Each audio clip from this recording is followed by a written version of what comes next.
السلام عليكم حبايب قلبي طلاب اولى اعدادي. معاكم مستر وليد الجرحي، والنهارده هنبدا مع بعض اول دروس المنهج بتاعنا. هو قاره افريقيا، الموقع والكشوف الجغرافيه.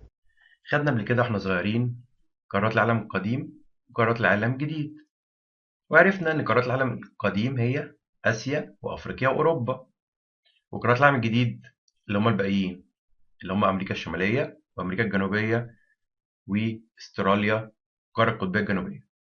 يبقى احنا عرفنا قبل كده ان قاره افريقيا من قارات العالم القديم. طيب، قاره افريقيا حجمها قد ايه مقارنه بقارات العالم؟ قال لك قاره افريقيا هي تاني قارات العالم من حيث المساحه. قارة أفريقيا بتحتل المرتبة الثانية من حيث المساحة بعد قارة آسيا. يبقى احنا أول معلومة عرفناها إن قارة أفريقيا من قارات العالم القديم، وإن قارة أفريقيا هي تاني قارة العالم من حيث المساحة بعد قارة إيه؟ آسيا. مساحتها قد إيه؟ مساحتها حوالي 30.4 مليون كيلومتر مربع، اللي بتمثل حوالي 20% من مساحة قارات العالم. يبقى احنا عرفنا إن قارة أفريقيا من قارات العالم الإيه؟ القديم، وإن هي بتحتل المرتبة الثانية في المساحة بعد قارة آسيا. مساحتها قد إيه؟ 30.4 مليون كيلومتر مربع، حوالي 20% من مساحة قارات العالم. هنا يجي لي سؤال صح وغلط. تحتل قارة أفريقيا المرتبة الأولى من حيث المساحة؟ غلط. قلنا قارة أفريقيا بتحتل إيه؟ المرتبة الثانية من حيث المساحة بعد قارة آسيا. طيب، تعد قارة أفريقيا من قارات العالم الحديث؟ غلط. قارة أفريقيا قلنا إيه؟ هي من قارات العالم القديم. يجي لي سؤال يخطر، يقول لك تمثل مساحة قارة أفريقيا نقط في المية من مساحة قارات العالم. اديني اختيارات. احنا عرفنا ان مساحة قارة أفريقيا حوالي 20% من مساحة قارات العالم. طيب، قارة أفريقيا لو جينا بصينا كده على خريطة العالم هنلاقي قارة أفريقيا موجودة فين؟ اللي هي موجودة في وسط قارات العالم. لو جينا عملنا سيركل حوالين قارة أفريقيا هنلاقي تقريبا ان قارة أفريقيا موجودة فين؟ قارة أفريقيا موجودة في وسط قارات العالم. طيب، احنا لما نتكلم على موقع قارة أفريقيا هنتكلم عن موقع القارة من حيث حاجتين: حاجة اسمها الموقع الجغرافي وحاجة اسمها الموقع الفلكي. هنبدأ أول حاجة بالموقع الجغرافي. يعني إيه الموقع الجغرافي؟ هو موقع المكان بالنسبة لليابس والماء. يعني أنا مثلا موقع بيتي، إيه اللي جنبي؟ إيه اللي قدامي؟ يعني مثلا البيت بتاعي قدام المدرسة، جنبي النادي، ورايا المول. ده كده موقع جغرافي، بوصف المكان بتاعي إيه اللي حواليه. طيب، أنا بتكلم على قارة أفريقيا، موقعها الجغرافي عايز أعرف إيه اللي بيحدها من الشمال، من الشرق، من الغرب، من الجنوب. هنلاقي قارة أفريقيا بيحدها من الشمال البحر الإيه؟ المتوسط، وبيفصلها عن قارة أوروبا. ومن الشرق البحر الأحمر والمحيط الهندي اللي بيفصلوها عن قارة آسيا. ومن الغرب المحيط الأطلنطي اللي بيفصلها عن الأمريكتين. تاني يا مستر أنا تهت. أنا دلوقتي عرفت إن قارة أفريقيا بيحدها من الشمال إيه؟ البحر المتوسط اللي بيفصلها عن أوروبا. ومن الشرق حاجتين: البحر الأحمر والمحيط الهندي اللي بيفصلوها عن آسيا. برافو. ومن الغرب المحيط الأطلنطي اللي بيفصلها عن الأمريكتين. لو جينا بصينا كده على الخريطة هنلاقي كده تقريبا إن قارة أفريقيا قريبة جدا جدا جدا من قارة أوروبا عند مضيق جبل طارق. يبقى بتقترب قارة أفريقيا من قارة أوروبا عند مضيق جبل طارق، وبتقترب قارة أفريقيا من قارة آسيا عند حاجتين: عند مضيق باب المندب وشبه جزيرة سيناء. ولو جينا بصينا على الخريطة هنلاقي إن قارة آسيا بتتصل بقارة أفريقيا عند شبه جزيرة سيناء. تعالوا نحل مع بعض، نراجع على اللي احنا خدناه الأول. خدنا أول حاجة الموقع الجغرافي، عرفنا إيه هو الموقع الجغرافي؟ هو موقع المكان بالنسبة لليابس والماء.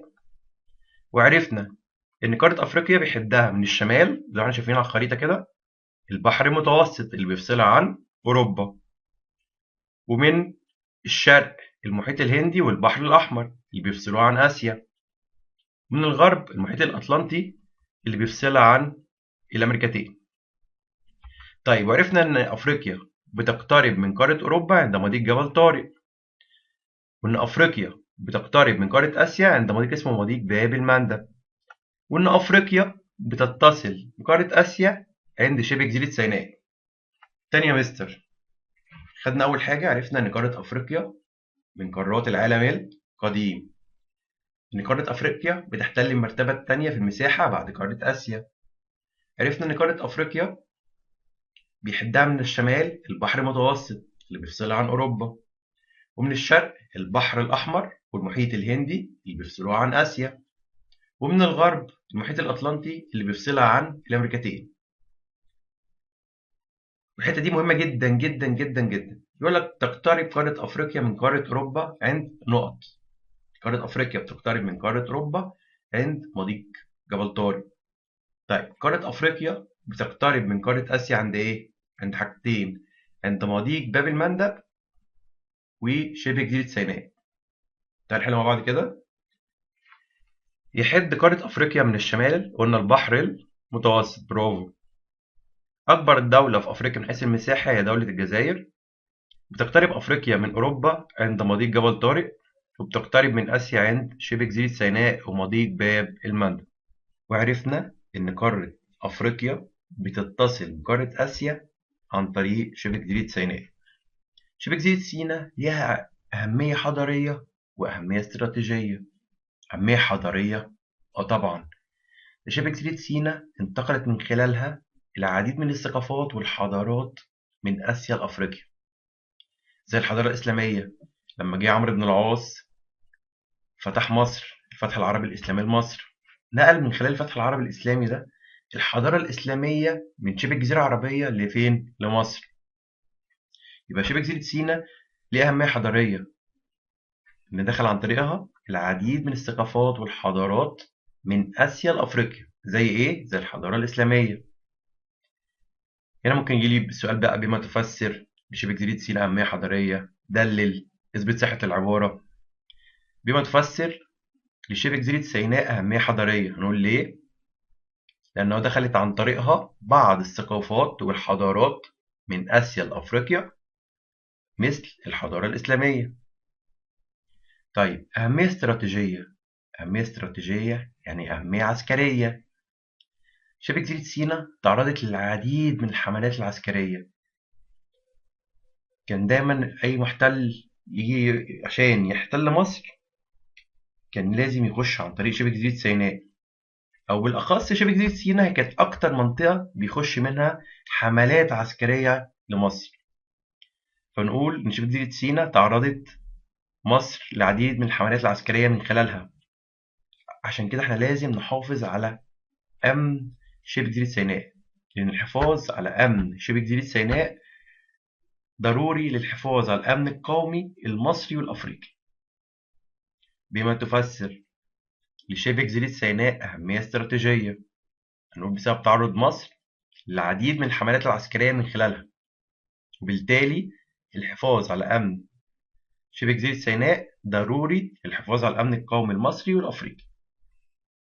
احنا عرفنا إن شبه جزيرة سيناء ليها أهمية حضارية ليه؟ لأن دخل عن طريقها بعض الثقافات والحضارات من آسيا لأفريقيا زي الحضارة الإسلامية. وأهمية استراتيجية لأن مصر اتعرضت من خلالها للعديد من الحملات العسكرية. عشان كده الحفاظ على أمن شبه جزيرة سيناء ضروري للحفاظ على الأمن القومي المصري والأفريقي. عندي مصطلح مهم جدا، المقصود بالحضارة. إيه الحضارة ده؟ هو المجموع الإنتاج الثقافي زي العادات والتقاليد والفنون والآداب، والإنتاج المادي زي المباني والقلاع والحصون والقصور. ده اللي بيميز مجتمعنا عن غيره. أنا ليه بقول الحضارة المصرية القديمة؟ لأن المصريين القدماء كان ليهم إنتاج ثقافي، علوم بقى وتقدم في الطب والفلك والهندسة والعمارة. كان ليهم إنتاج مادي، المعابد والمقابر والحاجات اللي هم بنوها وسيبوها لنا لحد دلوقتي واللي احنا بنفتخر بيها. يبقى الحضارة هو مجموع الإنتاج الثقافي مثل العادات والتقاليد، والإنتاج المادي مثل القلاع والقصور، وهو ما يميز مجتمعنا عن غيره. هنا يجي سؤال يقول لك إيه؟ ما المقصود بالحضارة؟ أقول له هو مجموع الإنتاج الثقافي مثل العادات والتقاليد، والإنتاج المادي مثل القلاع والقصور، وهو ما يميز مجتمعنا عن غيره. أو يجي لك اكتب ما تشير إليه العبارة. إحنا خدنا الموقع الجغرافي لقارة أفريقيا، وعرفنا إن أفريقيا بتطل على بحار زي البحر المتوسط اللي بيفصلها عن أوروبا، والبحر الأحمر والمحيط الهندي اللي بيفصلوها عن آسيا، والمحيط الأطلنطي اللي بيفصلها عن الأمريكتين. وعرفنا كمان إن قارة أفريقيا بتتحكم في ممرات مائية مهمة زي مضيق جبل طارق، مضيق باب المندب، قناة السويس. فالموقع الجغرافي المتميز لقارة أفريقيا ترتب عليه إيه؟ ده ترتب عليه إن هي اتحكمت في طرق الملاحة العالمية. وهنا يجي سؤال مهم، يجي يقول لنا ما النتائج المترتبة على الموقع الجغرافي لقارة أفريقيا؟ إيه اللي ترتب على الموقع الجغرافي بقى المتميز لقارة أفريقيا؟ ترتب عليه تحكمها في طرق الملاحة العالمية. تاني حاجة هنتكلم على الموقع الفلكي. إيه الموقع الفلكي ده؟ هو موقع المكان بالنسبة لخطوط الطول ودوائر العرض. هنلاقي إن قارة أفريقيا بتمتد بين دائرتي عرض 37.5 شمالا و34.5 جنوبا، يعني في حوالي أكتر من 70 دايرة عرض، وخطي طول 51 شرقا و17 غربا. طيب هنلاقي قارة أفريقيا بيمر فيها 3 دوائر عرض الرئيسية اللي عندنا: دائرة الاستواء في المنتصف، مدار السرطان في الشمال، ومدار الجدي في الجنوب. يبقى قارة أفريقيا بيمر فيها 3 دوائر عرض رئيسية: دائرة الاستواء تقريبا في المنتصف، مدار السرطان في الشمال، ومدار الجدي في الجنوب. ويمر في قارة أفريقيا خط الطول الرئيسي جرينتش. طيب لو جينا قسمنا قارة أفريقيا نصين وحطينا دايرة الاستواء في النص وجينا بصينا، هنلاقي أكبر جزء اللي فوق ولا اللي تحت؟ الجزء الشمالي ولا الجنوبي؟ طبعا الجزء الشمالي. فبيقول لنا إن تلتين مساحة أفريقيا موجودة في نصف الكرة الشمالي، والتلت اللي باقي موجود في نصف الكرة الجنوبي. طيب ايه اللي ترتب بقى على الموقع الفلكي لقارة أفريقيا؟ لو جينا بصينا على قارة أفريقيا عرفنا إن هي بتمتد بين دايرتي عرض 37.5 شمالا و34.5 جنوبا، يعني حوالي 70 دايرة عرض. فيترتب على كده إن هيتنوع المناخ لقارة أفريقيا بيمر فيها 70 دايرة عرض. طب ازاي يا مستر هيتنوع المناخ؟ يعني مش فاهم. ومش قارة أفريقيا بيمر فيها دايرة الاستواء؟ دايرة الاستواء دي بتبقى الشمس عمودية فيها، فبتبقى أكتر حتة درجة الحرارة فيها مرتفعة. طيب كل ما بنبعد عن دايرة الاستواء شمالا أو جنوبا درجة الحرارة بتبدأ تبقى معتدلة. فالمناخ لما اتغير هيترتب على كده هيتنوع عندي المحاصيل الزراعية والنبات الطبيعي والحيوانات. هيبقى ترتب على موقع الفلكي لقارة أفريقيا تنوع المناخ، وبالتالي تنوع النبات الطبيعي والحيوانات والمحاصيل الزراعية. أنا المناخ عندي لما يكون في حيوانات تعيش في مناخ حار، حيوانات تعيش في مناخ معتدل. عندي نباتات ينفع أزرعها في جو حر، نباتات أزرعها في مناخ معتدل. فإحنا قلنا إن قارة أفريقيا بتمر في 70 دايرة عرض، هيترتب على كده إن هيتنوع المناخ. طب يا مستر المناخ لما يتنوع يحصل تنوع المحاصيل الزراعية والنبات الطبيعي والحيوانات. دلوقتي هنتكلم على أهمية موقع قارة أفريقيا. قارة أفريقيا ليها أهمية؟ طبعا دي ليها أهمية استراتيجية، إن هي بتشرف على ممرات مائية مهمة زي مضيق جبل طارق ومضيق باب المندب وقناة السويس. هنا يجي لي سؤال مهم، بما تفسر لقارة أفريقيا أهمية استراتيجية؟ الأولى إنها تشرف على ممرات مائية مهمة مثل مضيق جبل طارق، مضيق باب المندب، قناة السويس. طيب تاني أهمية لقارة أفريقيا أهمية اقتصادية. أهمية اقتصادية بسبب موقعها الجغرافي والفلكي. موقعها الجغرافي أدى لتحكمها في طرق الملاحة العالمية، وموقعها الفلكي أدى لتنوع المناخ وبالتالي تنوع النبات الطبيعي والحيوانات والمحاصيل الزراعية. تاني يا مستر أنا تهت. الأهمية الاقتصادية إجابتها وراح قايل له الموقع الجغرافي والموقع الفلكي. لقارة أفريقيا أهمية اقتصادية هنقول بسبب الموقع الجغرافي اللي أدى لتحكمها في طرق الملاحة العالمية، والموقع الفلكي اللي أدى لتنوع المناخ وبالتالي تنوع النبات الطبيعي والحيوانات والمحاصيل الزراعية. تالت أهمية عندي هي الأهمية الحضارية. بيقول لنا قارة أفريقيا قامت على أرضها أقدم الحضارات في العالم. زي إيه يا مستر؟ زي حضارة اسمها حضارة قرطاج في تونس، والحضارة المصرية القديمة طبعا في مصر، حضارة كوش في السودان، وحضارة أكسوم في إريتريا وأثيوبيا. تاني يا مستر، قارة أفريقيا ليها أهمية حضارية؟ طبعا، إن قامت على أرض قارة أفريقيا أعظم وأقدم الحضارات في العالم، زي الحضارة المصرية القديمة في مصر، حضارة قرطاج في تونس، حضارة كوش في السودان، وحضارة أكسوم في إريتريا وأثيوبيا. تالت حاجة هنتكلم على الكشوف الجغرافية في قارة أفريقيا. يعني إيه كشوف جغرافية؟ كشوف يعني ناس بتستكشف، جغرافية بتكتشف أماكن جديدة. أنا عندي مجموعة من الرحالة والمستكشفين كانوا بيعملوا رحلات استكشافية في قارة أفريقيا. طيب الرحلات دي أو الكشوف الجغرافية دي كان ليها أكتر من هدف، منها مثلا اكتشاف منابع نهر النيل، منها أهداف اقتصادية اللي إحنا ندور أو على المعادن زي الذهب، منها أهداف تجارية اللي إحنا نكتشف طرق جديدة للتجارة، منها أهداف استعمارية، التوسع الاستعماري والسيطرة على أرض جديدة. هي دي الكشوف الجغرافية. طيب قارة أفريقيا الكشوف الجغرافية فيها كان في كشوف جغرافية، كان مصر ليها دور في اكتشاف قارة أفريقيا، كان العرب ليهم دور والأوروبيين. هنبدأ أول حاجة بدور مصر في اكتشاف قارة أفريقيا. مصر كان لها دور في اكتشاف قارة أفريقيا قديما أيام المصريين القدماء وحديثا. في عصر المصريين القدماء كان عندي رحالة اسمه حرخوف. رحالة اسمه إيه؟ حرخوف. الرحالة حرخوف قام بأربع رحلات نحو الجنوب. يعني إيه نحو الجنوب؟ يعني اتجه في جنوب القارة نحو جنوب أفريقيا، وده كان من أوائل المصريين اللي اكتشفوا أجزاء في أفريقيا. يبقى أول حد عندي اسمه الرحالة حرخوف. حرخوف قام بأربع رحلات نحو الجنوب، وكان من أوائل المصريين اللي اكتشفوا أجزاء في أفريقيا. تاني حد معايا الملك نخاوي الثاني.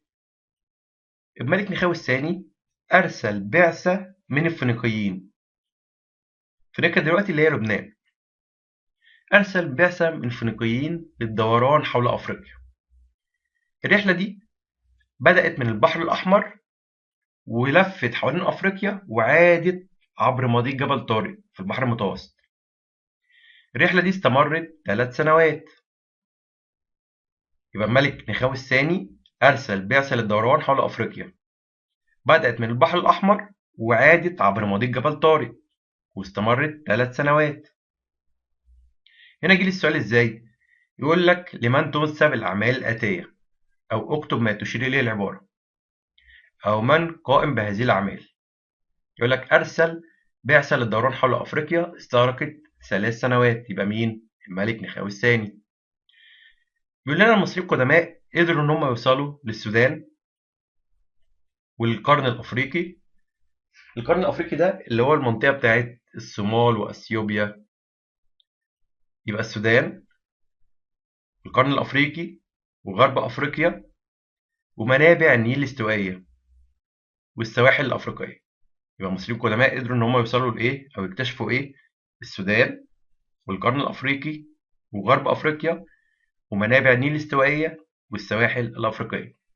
في العصر الحديث بقى عندي أول حد كان محمد علي باشا. محمد علي باشا ده كان حاكم مصر. محمد علي باشا كان عايز يكتشف منابع نهر النيل، يعرف نهر النيل ده المية بتاعته بتيجي منين. فمحمد علي باشا أرسل رحلات لاكتشاف منابع نهر النيل. الرحلات دي أدت لاكتشاف النيل الأبيض، ورسم خريطة للنيل حتى جنوب السودان. يبقى محمد علي باشا أرسل رحلات لاكتشاف منابع نهر النيل. الرحلات دي اكتشفت إيه؟ قال لك اكتشفت النيل الأبيض. النيل الأبيض ده اللي بيزود نهر النيل بتاعنا بالمية، زي ما بنقول كده اكستنشن للنيل. مش النيل ده بيجي من جنوب أفريقيا يفضل ماشي ماشي ماشي لحد ما يوصل لنا في مصر في الشمال. هو في الرحلات بتاعته دي قدر إنه يكتشف النيل الأبيض ورسم خريطة للنيل حتى جنوب السودان. تاني واحد معايا في العصر الحديث الخديوي إسماعيل، ده حفيد محمد علي باشا.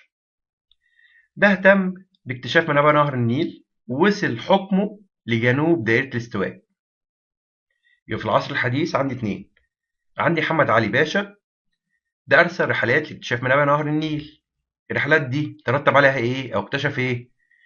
قدر إنه يكتشف النيل الأبيض ورسم خريطة للنيل حتى جنوب السودان.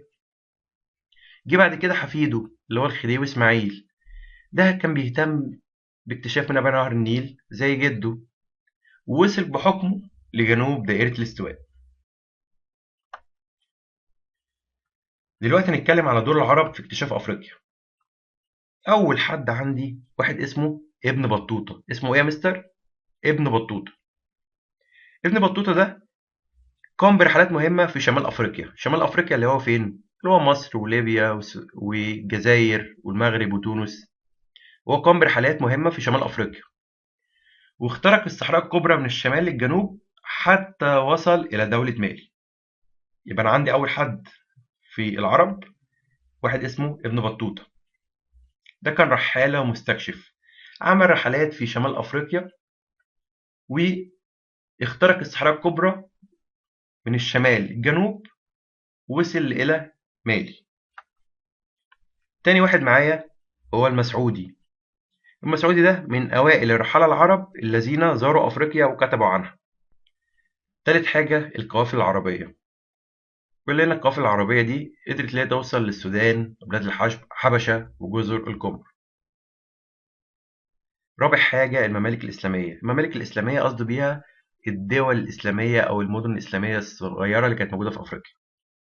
بيقول لنا الممالك الإسلامية دي امتدت من السواحل الشرقية للقارة إلى هضبة البحيرات الاستوائية وبعض الممالك في غرب أفريقيا. ثالث حاجة هنتكلم على دور الأوروبيين في اكتشاف أفريقيا، وهنبدأ أول حاجة بالبرتغاليين.